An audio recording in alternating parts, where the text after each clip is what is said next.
Hi, I'm Amy Quinn, and you're welcome to The Pig Edge, Teagasc Pig podcast, where we are bringing you the latest news, information, and advice to keep Irish pig farmers up to date with the industry. In this episode, we chat to Head of Knowledge Transfer for the Pig Development Department, Ciarán Carroll, about seasonal infertility, including some of the main signs to look out for and the key pieces of advice to avoid it. I first asked Ciarán to tell us what exactly seasonal infertility is. Seasonal fertility, it's basically a reduction in the fertility of breeding pigs. Sows and gilts can actually impact on boars as well.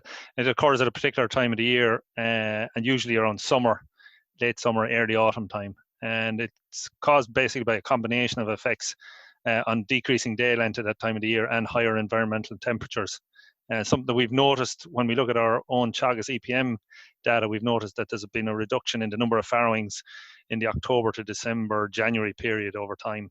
And so why does this seasonal trend occur in pigs? Yeah, it goes back to, I suppose, the ancestors of the modern pig, where in the past when they were living in the wild, in an outdoor setup in forests and whatever, they didn't mate in the late summer, early autumn period. And the reason for that was it was to avoid having litters born in the harsh winter weather. And that was, in fact, it was triggered by decreasing day length at the time. It triggered the hormones in the sow to shut down the reproductive process. And it can also, at that time of the year, you'd have higher temperatures, which can impact on the fertility of the sow as well. What key signs of seasonal infertility should pig producers be looking out for? As I mentioned, it's reduction in fertility, so anything that's going to affect the fertility of the breeding sow or gilt. So what we're seeing, or what we would see from time to time, is a delayed return to estrus after weaning for sows. You can see delayed puberty in gilts, or gilts not cycling during the late summer, early autumn, and higher rates of pregnancy failure. And when I say that, I mean higher repeat rates, more abortions, and more sows showing up as not in pig, or NIPS as we call them. Okay. You've mentioned that it's associated or triggered by decreasing day length and increasing temperatures. How does this work? Yeah, well, I suppose, firstly, the decreasing day length, what it does is it triggers a hormonal response, as I mentioned, and that basically, the pattern of hormones at that time then will shut down the reproductive process. So it's telling the sow not to reproduce, as I say, 4 months later in that harsh winter weather. With regards to the higher temperatures at that time of the year, if you take for the farrowing house, for example, higher temperatures can result in lower feed intakes by the sows. This in turn then can result in loss of body condition, that was losing more of our condition, and then that can subsequently cause a delay in the return to heat or return to estrus after weaning. There would be other nutritional factors kind of side related to it. The case of mycotoxins would be one, and I can mention that in a bit more detail later on if you want. Has there been much research of interest done in the area? Yeah, I suppose a lot of the research tends to have been done in warmer climates, because it is more of a problem in places like Australia and things like that. So that tends to be where the source of a lot of the information has come from. But if you look at the light, Bob Love in Australia, back in the early 90s, did a lot of research with regards to decreasing day length and what can be done to remediate that problem, and how it can be addressed. And it's kind of set the standards for what we would recommend nowadays. And there's also been quite a lot of research done in relation to the feed intakes during the warmer weather as well. And I suppose more recently, going back to Australia again, Paul Hughes would be well known to farmers on this side of the world. His team out there, they've done research now which suggests that sows can ovulate earlier in their heat period. So normally if they ovulate 36 to 42 hours after the onset of estrus, they're actually doing this earlier in the summer, early autumn period. And that can obviously have consequences for fertility depending on the time you're serving your sows. And also that the hormone support for the pregnancy, the progesterone hormone, which maintains the pregnancy and things like that can be reduced in weeks 3 to 4 after breeding in early summer, autumn. So they're typical problems that can occur, and that has been reported by Hughes and his team. So what can producers look at doing to prevent seasonal infertility? There's numerous amount of things, I suppose. We'll go through them bit by bit, but if you look at like most things to do with production performance, and we're always hammering that message in Teagasc, is it begins with accurate records. Unfortunately, with something like seasonal fertility, the diagnosis is often after the problem has occurred, and you only notice when you're looking back over figures and you're kind of adding 2 and 2 and getting your reproductive problem. So what we need to do is analyze our reproductive performance over time, so over a number of years, and you're looking for a repeatable pattern on your farm over a period of years. And you can do this by using your computer management systems, the modern systems, the PigChamps, PigWin, and all those programs. They will all show you that kind of information if you do the analysis over time. Or simple things like using your service record cards that you would have on the farm. If you look at those over periods of time, you can identify when there's been a problem. And of course, the Teagasc EPM system I mentioned earlier, that can be used to identify when there's poor farrowing rates, reduced litter sizes, reduced numbers of litters per sow per year, and so on. And at least then, once you've identified using your accurate records that there may be a problem, then you can manage the herd to address them. So if we were looking at management factors, then what should we be addressing? Yeah, so I refer back first, I suppose, to the decreasing day length and what we can do in terms of lighting levels, and referring back to what Bob Love and his research team would have found and set the standards for today. Our recommendation would be to provide 300 lux. Lux is a measure of light level in a building. So we'll be looking at minimum of 300 lux for 16 hours per day in the service, the dry sow, and the farrowing rooms. And this is easy to achieve. You can put a timer switch on your lighting system so that you can provide 300 lux for the 16 hours. Typical example, a fluorescent light bulb, or even one of the modern LED light bulbs, about 1 meter above the sow's head should give you that sort of level, maybe a little bit along with the 300 lux.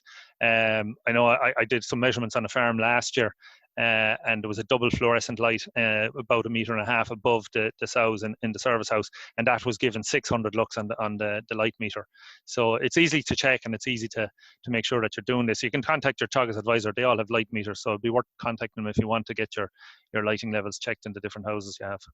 And is there any other management factors we should look at? Yeah, I suppose to go through them, I suppose if we go back again to the temperature and higher environmental temperatures, you'd be looking at the farrowing rooms especially. It's important to keep the rooms cool within reason. Obviously, you've got piglets in there as well, so you're not going to have them too cold. But in the area where the sow is occupying, you want to keep the rooms cool, so back around 19 degrees, maybe 20 degrees for the sow, and obviously for the piglets you're going to have the heat pad there to give them the extra heat they'd need. But it's important just to make sure that your ventilation system is working properly, so the rooms don't get too hot, and that the heating systems are working properly, so that you're providing for the piglets as well. So keeping the rooms cool would be a good start, and that'll help then to maximise the feed intakes by the sows and prevent any delays in return to estrus after weaning. Again, looking at the diet itself specifically, you want to be making sure you're using a high spec lactation diet, 14 megajoules plus, 0.9% lysine, and it's important to feed that regularly. I mean, ideally, if you can be feeding ad lib at all in the farrowing house, that's what we'd be recommending. But if you're feeding on a system, computerized system, or in some cases by hand, you'd want to make sure, especially during the problem periods, that you're maybe feeding 3 times a day. And it's good to check sows at eating, that make sure that they are getting up to eat, and make them stand to eat if they do appear slow to do that. And we'd always recommend that the high spec diet would be fed after weaning as well, so up until service, that you'd continue feeding the same high spec lactation diet to service. In terms of quality, I mentioned that earlier on, we need to be aware of the risk of mycotoxins, and I think farmers in general are aware of that, and the mills and millers would be as well. But it is something that can cause infertility problems, can cause increased repeat rates, abortions, and things like that from time to time. And what these mycotoxins, they're caused by molds, or produced by molds, and they're found in old grain, so maybe old grain towards the end of a year before the new harvest comes in, or grain that's harvested in a wet period. So a particular wet summer where the harvest is done during a wet period, you can get a higher incidence of mycotoxins. So what can we do to kind of address this problem? I suppose check your feed bins regularly, make sure the dry feed that there's no build-up or caking of moldy feed in the bins, check for leaking bins and so on. And on a wet feed situation, look at the mix tanks and look inside in the sealing part of the mix tank to make sure that there's no molds building up on those. I know when we redid the new piggery in Moore Park, and we were taking out the old wet mixed tanks, you could see there was actually quite a bit of mold up at the top of those tanks, and it's something that maybe farmers wouldn't be aware of in wet feed systems, because you think the tank has been washed out the whole time, but molds can build up. So it's important to look in your wet feed tanks as well for the mold. And always it's a good idea to include a mycotoxin binder. They're not expensive, and especially over the summer period, and particularly after wet harvest, it's always a good idea to include a mycotoxin binder in the feed. I suppose one of the other areas that's often overlooked, I suppose, is the holiday period. You've got your regular person working in the farrowing or in the service house, and they're serving the sows week in, week out over the course of the year, and then they take their 2 weeks holidays in the autumn time, or late summer or early autumn, and you've got somebody to take over. And we'll often see a glitch when you're looking at the figures, particularly the on-farm management systems. You can look at the figures and you see a glitch there in fertility issues for the couple of weeks that person was on holidays. So the key here is to make sure that you've got somebody with experience, somebody that's competent in serving sows, so that when the regular person goes on their holidays, that you've got somebody competent to take over and keep the job done. And what about our gilt pool? Where can this come into it? Yeah, well, the gilt pool, and that's something we should be looking at right now. It's a critical part of the herd, as we know. It's where your replacement stock are coming from. But the key thing is to make sure you've got an adequate gilt pool. That should be around 12 to 15% of your herd size. So for every 100 sows, you should have 12 to 15 gilts in your pool. And the idea behind that is that you have enough then to modify your replacement plans and serve extra gilts as you need them. So if you know that you're going to have a problem, and you're looking at your records over a period of time, and you can anticipate that I may have a problem in late July or whatever, you need to start looking now and building up your gilt pool so that you have these extra gilts on hand if you need them, and you can serve them then to make sure that you've got adequate farrowings in the last quarter of the year. Just to finish up, is there anything else we need to focus on to help reduce the problem? Yeah, there probably is a few things. I suppose if you look at it, I mean, it's all about fertility and breeding is in the service area. So it's important to make sure that your boar stimulation, that you've got good mature boars there working to stimulate the sows and the gilts post weaning, and especially important to make sure that you've got extra stimulation maybe provided during that summer, late summer, early autumn period. It's always a good idea, I think, during late summer, early autumn as well, to increase the frequency of heat checking.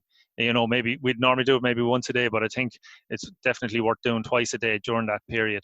And then again, like everything, after you've done the service or the AI job, it's important to make sure that you're pregnancy checking, so that you've got a good scanning program in place, that you're 25 to 30 days later, you're doing your preg checks to make sure that your sows are in pig, and if they're not, that you can act early. If you're picking up empty sows, that you can act early and take action.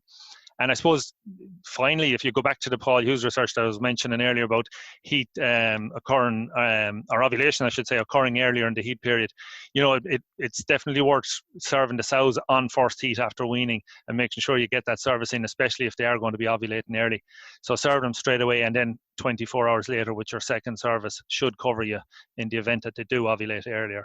And on the feeding side, it really only applies the gilts and first party sows, that after the first 4 or 5 days after service, you'd serve the gilts and first party sows maybe a lower level at 2.3 kilos a day, but then give them extra feed, maybe up to 3 kilos a day for the 4 to 5 weeks after that 4 to 5 day period. And the idea behind that is to support the pregnancy hormones, where there has been noted to be a drop in the pregnancy hormones in that period. So it's important to feed them up well so that it'll support the pregnancy. And I suppose, look, the long and the short of it, now is the time. We're here in May, end of May, beginning of June. This is when we should be looking at our records, making sure if we're able to identify a problem and put a plan in place now and implement it. That's the key thing. Put somebody responsible to do it, and make sure that the different areas, whether it's in the service house, whether it's the lighting levels, make sure that you've covered all those bases and that you have enough gilts on hand, and if you need to serve extra, and put your plan in place. Thanks very much, Ciarán. It's great to know, I suppose, what to look out for and what action can be taken to minimise the effects over the coming months. But the key really is, I suppose, that now is the time to look at it and to take action. Absolutely, Amy, yeah. That's it for this episode of The Pig Edge, and many thanks to Ciarán for joining me on the show. Don't forget to rate, review and subscribe on Apple Podcasts or Spotify so you never miss a show. And for more farming information, go to teagasc.ie.